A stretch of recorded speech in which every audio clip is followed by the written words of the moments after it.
Bapak, Ibu, Saudara-saudari, pendengar setia Kabar Maeh Tika Iring Witu. Selamat pagi. Mari kita awali hari ini dengan mengambil waktu sejenak untuk merenungkan firman Tuhan. Dan firman Tuhan bagi kita hari ini diambil dari kitab Perjanjian Baru, Yohanes pasal yang ke-14, ayat 25 sampai ayat yang ke-26, dengan perikop Yesus menjanjikan penghibur. Semuanya itu kukatakan kepadamu selagi aku menyertai kamu. Tetapi penghibur, yaitu Roh Kudus, yang akan diutus oleh Bapa dalam namaku, dialah yang akan mengajarkan segala sesuatu kepadamu dan akan mengingatkan kamu akan semua yang telah kukatakan kepadamu. Bapak, Ibu, Saudara yang dikasih dan diberkati Tuhan, tema bagi kita, penghibur yang sejati. Firman Tuhan kepada kita hari ini, dalam nas yang telah dibacakan kepada kita, berbicara tentang sebuah situasi yang mana yang dirasakan oleh murid-murid, yakni cemas dan bingung. Hal ini terjadi ketika Yesus memberitahukan bahwa waktunya di dunia sudah habis, sudah hampir habis, dan dia akan segera pergi meninggalkan mereka. Mereka menjadi takut, mereka kehilangan arah, dan bingung bagaimana harus melanjutkan hidup tanpa sosok guru yang mengayomi mereka. Namun di ayat 25 dan 26, Yesus memberikan sebuah janji yang luar biasa menenangkan. Dia tidak meninggalkan mereka sebagai yatim piatu. Yesus berjanji bahwa Bapa akan mengutus penghibur, yaitu Roh Kudus. Bapak, Ibu, Saudara, ada dua tugas utama Roh Kudus yang disebutkan Yesus dalam nas ini. Yang pertama, Roh Kudus mengajarkan segala sesuatu. Roh Kudus berperan seperti guru privat rohani kita. Dia memberikan kita hikmat untuk mengerti kehendak Tuhan di tengah dunia ini. Yang kedua, Roh Kudus mengingatkan kita. Saat kita menghadapi masalah dan mulai takut, Roh Kudus bertugas menyalakan kembali memori kita akan janji-janji Tuhan dan firman-Nya yang pernah kita dengar atau baca, bahwa Ia akan senantiasa memampukan kita melewati setiap persoalan-persoalan kehidupan.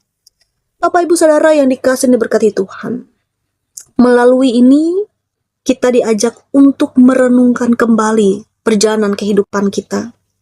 Kita menyadari bahwa hidup ini seringkali berjalan tidak sesuai rencana kita. Ada kalanya kita diperhadapkan pada keputusan sulit, baik dalam pekerjaan, baik dalam segenap hal yang kita lakukan. Masalah keluarga yang rumit, atau pergumulan pribadi yang membuat kita bertanya-tanya, Tuhan, aku harus bagaimana? Di saat-saat seperti itu kita sering merasa sendirian. Namun Bapak, Ibu, Saudara, lewat firman hari ini, kita diingatkan bahwa kita tidak pernah sendirian. Kita punya Roh Kudus yang tinggal di dalam hati kita.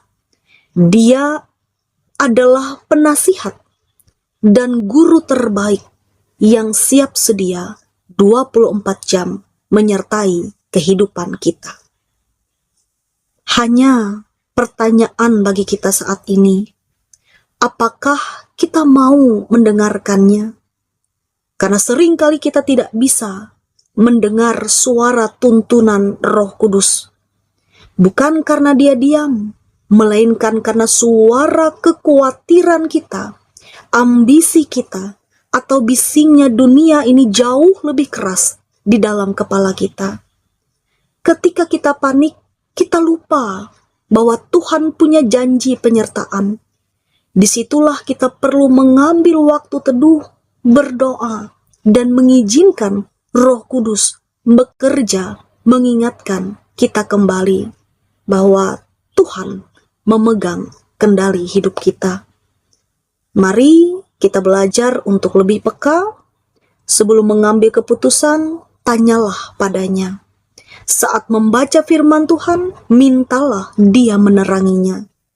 Mari jalani hari ini dengan kepala tegak dan hati yang tenang. Karena guru terbaik dan penghibur yang sejati itu berjalan bersama kita di setiap langkah. Amin. Kita berdoa.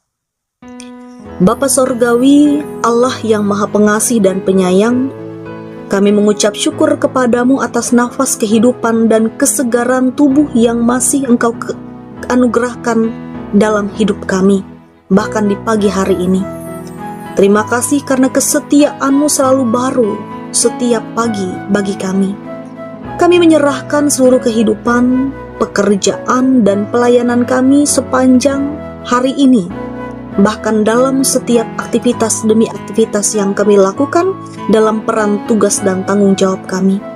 Biarlah Roh Kudus-Mu menuntun setiap langkah kaki kami, memberikan hikmat dalam setiap keputusan yang kami ambil, dan menjaga hati kami agar tetap memancarkan kasih-Mu.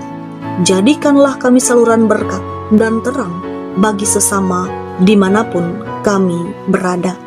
Begitu pula pada kesempatan saat ini ya Tuhan, kami dukung di dalam doa bagi jemaat kami, Bapak Ibu Saudara-saudari terkasih kami yang bersyukur dalam pertambahan usia, baik kelahiran maupun pernikahan.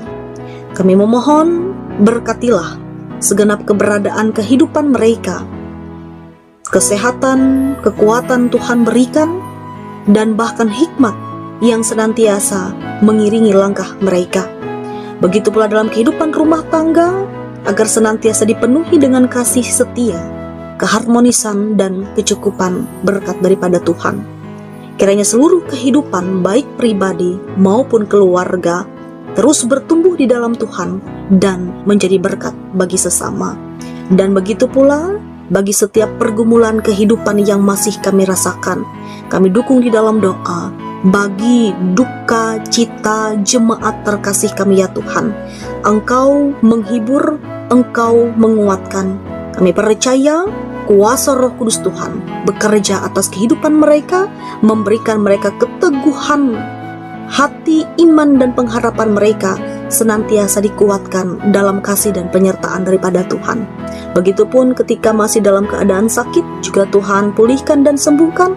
Bahkan hal apapun yang pada saat ini menjadi bagian dari gumul juang kami serahkan semuanya ke dalam pengasihan tuntunan daripada kuasa Roh Kudus-Mu. Terima kasih Tuhan, seluruh doa, permohonan, dan ucapan syukur kami saat ini kami alaskan hanya di dalam satu nama yang berkuasa, Tuhan dan Juru Selamat kami, Yesus Kristus. Amin.